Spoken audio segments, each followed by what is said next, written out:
Hey everyone, आज का हमारा टॉपिक होने वाला है किस तरह से हम अपने इकोनॉमिक सिस्टम को या इकोनॉमी को ऑर्गेनाइज किया जाए कि क्या सारा जो प्रोडक्शन प्रोसेस है। देखो, किसी भी इकोनॉमी का मेन रोल जो होता है वो प्रोडक्शन होता है। तो इकोनॉमी में प्रोडक्शन प्रोसेस का सारा रोल सिर्फ गवर्नमेंट पे छोड़ दिया जाए या फिर कुछ प्राइवेट को दे दिया जाए या फिर कम्प्लीटली प्राइवेट सेक्टर के ऊपर छोड़ दिया जाए, ये सारी जो प्रॉब्लम है ये आज के टॉपिक में हम डिस्कस करने वाले हैं। और कई बार ऐसा भी होता है कि हम मिक्सचर वाला सॉल्यूशन भी अपनाते हैं कि प्राइवेट प्लस गवर्नमेंट दोनों को मिला के दोनों के पास प्रोडक्शन की थोड़ी थोड़ी पावर दे दी जाए। तो इकोनॉमी के अंदर इस तरह से हमारा डिसाइड होता है कि किधर किधर की तरफ हमें प्रोडक्शन प्रोसेस को लेके जाना है, प्राइवेट सेक्टर के हाथों में देना है या फिर गवर्नमेंट सेक्टर के हाथों में देना है, या कितना परसेंट हमने गवर्नमेंट के हाथों में देना है और कितना परसेंट हमने प्राइवेट सेक्टर के हाथों में देना है। ये हम आज इकोनॉमिक सिस्टम के अंदर डिस्कस करेंगे। उसके लिए हमारा जो इकोनॉमिक सिस्टम है वो 3 तरह से होता है, जिसके अंदर हम आपको स्लाइड में दिख रहा होगा। पहला होता है कैपिटलिस्टिक इकोनॉमी, या बोले तो मार्केट बेस्ड इकोनॉमी। इसमें सब कुछ मार्केट के हाथ में डिसीजन होता है। दूसरा होता है सोशलिज्म। सोशलिज्म में हमारा जो प्लान होता है इकोनॉमी का वो गवर्नमेंट डिसाइड करती है कि किस तरह से किस डायरेक्शन में हमारी इकोनॉमी डेवलप करेगी, क्या प्रोड्यूस करना है, कितना प्रोडक्शन करना है। और उसके बाद हमारा थर्ड टाइप जो होता है वो होता है मिक्स्ड। मिक्स्ड के अंदर कैपिटलिस्ट और सोशलिज्म दोनों की थोड़ी थोड़ी जो गुण होते हैं दोनों के आते हैं इसके अंदर, वो होता है मिक्स्ड सिस्टम। तो जिसमें हम सबसे पहले हमारा आज का टॉपिक कैपिटलिज्म होने वाला है। तो अभी हम स्टार्ट करते हैं कैपिटलिज्म के बारे में। तो कैपिटलिज्म एक ऐसी मार्केट फॉर्म होता है जिसके अंदर प्रोडक्शन प्रोसेस जो है सब कुछ प्राइवेट हाथों में होता है। मार्केट के ऊपर डिसाइड होता है कि आप क्या प्रोड्यूस करोगे, कितना प्रोड्यूस करोगे। उनका मेन मोटिव यही होता है कि हमें ज़्यादा से ज़्यादा प्रॉफिट अर्न करना है और मार्केट को बड़े से बड़े लेवल पे कैप्चर करके रखना है। तो आइए पढ़ते हैं कैपिटलिज्म के बारे में। तो कैपिटलिज्म क्या होता है? वो सिस्टम होता है जिसके अंदर सारे प्रोडक्शन के मीन्स प्राइवेटली ओन्ड होते हैं। जैसे आपका घर है वो आपकी प्राइवेट प्रॉपर्टी है, इसी तरह से सारे बिजनेस, सारे प्रोडक्शन के जितने भी तरीके होते हैं वो सब प्राइवेट हाथों में होते हैं और वो सिर्फ प्रॉफिट के लिए ही काम कर रहे होते हैं। और इस मार्केट के अंदर क्या होता है, हमारे पास ऑप्शन ज़्यादा होते हैं कंज्यूमर्स के पास में, और कंपटीशन जो है बहुत ज़्यादा होता है। क्योंकि देखो, कैपिटलिस्ट है तो प्राइवेट हाथों में तो एक बिजनेस के अंदर बहुत सारे लोग लगे होंगे, तो इसमें ऑलवेज कंपटीशन रहता है जो प्रोड्यूसर्स हैं उनके बीच में, और प्राइवेट हाथों में होती है, इसलिए उनका मेन मोटिव ऑलवेज प्रॉफिट कमाना है और ज़्यादा से ज़्यादा कंज्यूमर बेस को बढ़ाना है। या दूसरे शब्दों में कहा जाए तो ये वो इकोनॉमिक सिस्टम है जिसके अंदर हमारा जितना भी इन्वेस्टमेंट है या फिर जितना भी हम प्रोड्यूस होगा उन सब के ऊपर अधिकार किसका है? प्राइवेट लोगों का। डिस्ट्रीब्यूट भी वही करेंगे, एक्सचेंज भी वही करेंगे, और इसके अंदर मेन सिर्फ कॉरपोरेट वगैरह या कंपनीज आप सुनते हो, मारुति कंपनी है, होंडा कंपनी है, ये सब चीज़ें, ये सब जो है कैपिटलिस्ट इकोनॉमी का पार्ट है। क्योंकि वहाँ पर सब कुछ किसके हाथों में है? प्राइवेट इंडिविजुअल्स के हाथों में या बड़ी बड़ी कंपनीज के हाथों में है। गवर्नमेंट के हाथों में कुछ नहीं है। कैपिटलिज्म क्या होता है ना, ऐसा सिस्टम होता है जिसके अंदर जिसका जो कॉन्सेप्ट है, सबसे पहले एक फेमस इकोनॉमिस्ट था एडम स्मिथ, जिसने 1776 के अंदर अपनी बुक लिखी थी वेल्थ ऑफ नेशन। मैं फिर से रिपीट करती हूँ। कैपिटलिस्ट इकोनॉमी का जो कॉन्सेप्ट है वो दिया था फेमस इकोनॉमिस्ट है एडम स्मिथ, जिसने अपनी बुक लिखी थी वेल्थ ऑफ नेशन 1776 में। उसके अंदर उसने इसके बारे में बताया था, और वहीं से ये सारा आइडिया आया है, जिसको अपनाने वाला सबसे पहला देश भी यूएसए था। यूएसए तो बोले तो यूनाइटेड स्टेट्स ऑफ अमेरिका। और कैपिटलिज्म क्या है ना, एक ऐसा सोशल सिस्टम है जो मोस्टली कंट्रीज में आज वर्ल्ड के अंदर अपने पैर फैलाए हुए हैं। इस सिस्टम में क्या होता है, जितने भी प्रोडक्शन के तरीके, चाहे वो ज़मीन है, फैक्ट्रीज है, टेक्नोलॉजी है, आपका ट्रांसपोर्टेशन से लेके आपको गुड्स पहुंचाने तक का, बनने से लेके आप कंज्यूमर तक पहुंचने तक का पूरी प्रोसेस जो है, जो जिसका ओनर जो होते हैं वो प्राइवेट लोग होते हैं, प्राइवेट हाथों में होता है। और इन्हीं लोगों को हम, जिनके हाथों में ये पूरी प्रोसेस होती है प्रोडक्शन की, उन्हीं को हम कैपिटलिस्ट बोलते हैं, कैपिटलिस्ट क्लास। और इनमें मोस्टली पीपल जो है उन लोगों को सेल करना होता है अपनी एबिलिटी। अब यहाँ पे क्या होता है, जो कैपिटलिस्ट इकोनॉमी है इसके अंदर क्या होता है, हम लोग जाएंगे, कोई भी जो वर्कर्स है वो जाएंगे, अपनी सिर्फ सैलरी के लिए काम करेंगे, उनका प्रोडक्शन प्रोसेस से डायरेक्ट कोई कनेक्शन नहीं होगा। और जो कैपिटलिस्ट है वो जो बनाएंगे, जो भी कुछ वो प्रोड्यूस करवा रहे हैं या जो बना रहे हैं, प्रोडक्शन कर रहे हैं, वो सब सिर्फ मार्केट में बेच के मैक्सिमम प्रॉफिट अर्न करने के लिए होगा। ये कैपिटलिज्म का मेन मोटिव होता है कि हमें ज़्यादा से ज़्यादा प्रॉफिट अर्न करना है। अच्छा, अभी मैंने जो बताया था एडम स्मिथ, थोड़ा सा उनके बारे में जान लेते हैं। एडम स्मिथ जो है स्कॉटिश फिलोसोफर थे, और वो इकोनॉमिस्ट भी थे, जो कि यूनिवर्सिटी ऑफ ग्लासगो के अंदर एक प्रोफेसर थे। उन्होंने ही अपनी बुक लिखी थी वेल्थ ऑफ नेशंस, जिसके अंदर उन्होंने यही बताया था कि किस तरह से कैपिटलिस्ट इकोनॉमी के अंदर सिर्फ प्रॉफिट मोटिव होता है, ज़्यादा से ज़्यादा सेल्स करना, और जो कंज्यूमर है, एम्प्लॉयज़ है, इन्वेस्टर है, उन सब का अलग होता है मार्केट में। मार्केट के अंदर जो प्राइस होता है वो सिर्फ कंपटीशन और डिमांड, प्रॉफिट प्रॉफिट जो है वो सब चीज़ें डिसाइड करती है कि हमारा प्राइस क्या होगा किसी भी गुड का। यही सब एडम स्मिथ ने बताया था। अब बताते हैं कैपिटलिस्ट सिस्टम के बारे में एडम स्मिथ ने अपनी बुक में क्या क्या बताया था। तो जिसमें उन्होंने सबसे पहली चीज़ जो बताई थी वो यही बताई थी कि सेंट्रलाइजेशन नहीं रहेगा, डिसेंट्रलाइजेशन रहेगा। अब इस प्रोसेस का मतलब समझने की कोशिश करना है, या सेंट्रलाइजेशन और डिसेंट्रलाइजेशन का मीनिंग क्या है। देखिए, सेंट्रलाइजेशन का मतलब है सब कुछ सेंटर के हाथों में है, एक जगह से पावर डिसाइड होगी क्या करना है क्या नहीं करना है। बोले तो गवर्नमेंट अगर डिसाइड करे वो पूरा एक ही जगह से है। जबकि डिसेंट्रलाइजेशन प्रोसेस के अंदर सब कुछ मार्केट डिसाइड करती है, किसी का किसी पे कोई कंट्रोल नहीं होता है। और इसके अलावा इसमें रिसोर्सेज फ्री फ्लो हो रहे होते हैं मार्केट के अंदर, कोई कंट्रोल नहीं हो रहा है किसी का भी।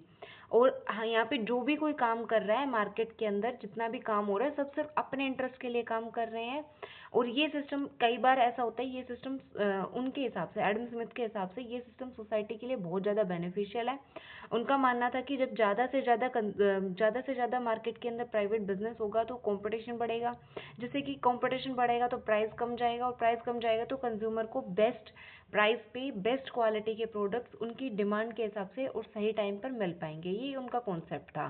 और ये डिमांड एंड सप्लाई की फोर्स पर डिपेंड करता है कि आपके पास ज़्यादा डिमांड आ रही है तो आप ज़्यादा सप्लाई कर रहे हो, आपके पास कम डिमांड आ रही है तो आप कम सप्लाई करोगे। इसका ये सिस्टम था। उसके बाद में नेक्स्ट चीज़ आ जाती है कैपिटलिस्ट इकोनॉमी में। कई बार क्या होता है कि कॉम्पिटिटिवनेस इतनी बढ़ जाती है कि कंज्यूमर को बहुत ज़्यादा बेनिफिट हो रहा होता है। और एक चीज़ ये भी है कि इसमें धीरे धीरे करके हम सेल्फ सफिशिएंसी की तरफ जाते हैं, किसी पर डिपेंड नहीं रहना पड़ता है। और इसमें सबसे ज़्यादा मेन तो कस्टमर को फ़ायदा हो रहा था, क्योंकि जितना भी बन रहा है वो सब कस्टमर के बेनिफिट में जा रहा है। जितना कंपटीशन बढ़ेगा उतना उसको अच्छे प्राइस पे और अच्छी क्वालिटी के प्रोडक्ट्स प्रोवाइड किए जाएंगे, जो कि उसके लिए बेनिफिशियल है। अब कैपिटलिज्म के ओवरऑल बेनिफिट देखा जाए तो ये कह सकते हैं कि इकोनॉमी के अंदर ज़्यादा से ज़्यादा कंज्यूमर के पास चॉइस हो जाएगी, अच्छे गुड्स मिलेंगे, सर्विसेज अच्छी मिलेगी, और पॉजिटिव वर्क मिलेगा, हार्ड वर्क का आपको आपका रिवॉर्ड मिलेगा। आप जितना मेहनत करोगे, अगर एक बिजनेसमैन के पॉइंट ऑफ व्यू से देखा जाए तो आप जितना मेहनत करोगे आपको उसका उतना ही प्रॉफिट मिलेगा। तो इसमें कोई नेगेटिव चीज़ें नहीं दिखाई दे रही है इस तरह से करके। और इसके अलावा यही है कि ये नेगेटिव ट्रेड जो है सिर्फ लेजीनेस है, या लोग लेजीनेस में काम नहीं कर रहे हैं या फिर चोरी वगैरह कर ले रहे हैं, उस वो चीज़ों को ये पनिश करेगा और उसके अगेंस्ट ये जाएगा। और एक सबसे मेन चीज़ है, एक एडम स्मिथ का जो मानना था वो ये था कि जो अमीर और जो गरीब तबके के जो लोग हैं, दो अलग अलग जो कम्युनिटी के लोग हैं, एक अमीर और एक गरीब, उनके बीच में जो गैप है ये उसको कम करेगा, क्योंकि कंज्यूमर के पास में ज़्यादा सर्विस और ज़्यादा बेनिफिट्स रहेंगे। और इसके अलावा ये एक मदद करेगा लोगों को उनके डिज़ायर्ड ड्रीम तक पहुंचने में, अपॉर्चुनिटी प्रोवाइड करेगा उनके ड्रीम्स को पूरा करने में। और कैपिटलिस्ट सोसाइटी में क्या होता है कि ब्लैक मार्केट नहीं होती है, मोस्टली कैपिटलिस्ट सोसाइटी में ब्लैक मार्केट नहीं होती, तो ये भी उसका एक बेनिफिट है। और ये डेमोक्रेटिक सिस्टम को बढ़ावा देता है, क्योंकि आपके पास चॉइस है, आपके पास आप बिजनेस करना चाह रहे हो कि कौन सा बिजनेस कितना प्रोडक्शन करना चाह रहे हो, और एज अ कंज्यूमर आपके पास भी ज़्यादा ऑप्शंस होंगे, तो आपके पास डेमोक्रेसी है कि आप चूज़ कर सको कौन से गुड्स आपने खरीदने हैं, किस सर्विस को आपने लेना है, किसको नहीं लेना है। इस तरह से करके ये हमारी सोसाइटी के लिए बेनिफिशियल होती है, और ये सोशल गुड भी करती है, समाज का फायदा करती है कैपिटलिस्टिक जो सिस्टम है वो। अभी देखो, कोई भी सिस्टम है, चाहे वो कैपिटलिस्ट है, सोशलिस्ट है या मिक्स्ड इकोनॉमी, हर किसी के अगर कुछ फायदे हैं तो उसके साथ साथ वो अपनी कुछ लिमिटेशंस भी लेके आता है। तो आइए पहले इसकी लिमिटेशंस अब इसके साथ ही डिस्कस कर लेते हैं। तो इसकी जो मेन लिमिटेशन है, जो सबसे बड़ी लिमिटेशन है, वो यही है कि डाउनफॉल हो जाएगा वर्क एथिक्स की। अच्छा देखो, सब किसी को अपना गोल अचीव करना है, मैक्सिमम से मैक्सिमम प्रॉफिट लेना है। अगर प्रोड्यूसर है तो, कंज्यूमर है तो उसको क्या है, सस्ते से सस्ता बेस्ट से बेस्ट प्रोडक्ट कम से कम प्राइस पे लेना है। इस तरह से सब अपने अपने मोटिव की तरफ काम कर रहे हैं। इससे ओवरऑल जो वर्क एथिक्स है वो कम हो जाएगी। मार्केट फ्री है लेकिन उसके अंदर सेल्फ इंटरेस्ट ऐड हो जाएगा। जिसकी वजह से सब कुछ आउट ऑफ कंट्रोल हो सकता है। और इससे ये होगा कि accumulation of wealth, next point है एक्यूमुलेशन ऑफ वेल्थ, जो इसकी कमी है अब उसको समझने की कोशिश करना। एक्यूमुलेशन ऑफ वेल्थ में क्या होगा कि अमीर और अमीर हो जाएंगे और गरीब और गरीब हो जाएंगे, क्योंकि इसमें सारा काम समाज की भलाई को देख के नहीं बल्कि अपने अपने मोटिव्स को देख के हो रहा है। और इससे इनइक्वालिटी सोसाइटी के अंदर बढ़ जाएगी। और बिजनेस गवर्नमेंट की जो बिजनेस लॉबिंग है वो भी बढ़ जाएगी गवर्नमेंट के साथ। और धीरे धीरे करके लॉन्ग रन के अंदर क्या होता है कि स्टार्टिंग में जब बिजनेस शुरू हुआ तो एक ही बिजनेस के अंदर बहुत सारे फर्म्स कॉम्पिटिट कर रहे थे, लेकिन लेटर ऑन क्या होगा कि सभी फर्म्स धीरे धीरे मोनोपोली की तरफ चले जाएंगे और वहाँ पे सिंगल फर्म आपको दिखाई देगा। जैसे अभी आप जियो का ही एग्जांपल देख सकते हो, अभी जियो के पास में इन्वेस्टमेंट अच्छी खासी थी तो उन्होंने इन्वेस्ट करके हमें स्टार्टिंग में फ्री सिम्स दी। अब फ्री सिम देने के बाद में जब उन्होंने अपना कंज्यूमर बेस बना लिया तो उन्होंने जो रिचार्ज का प्राइस है वो बहुत सस्ता रखा।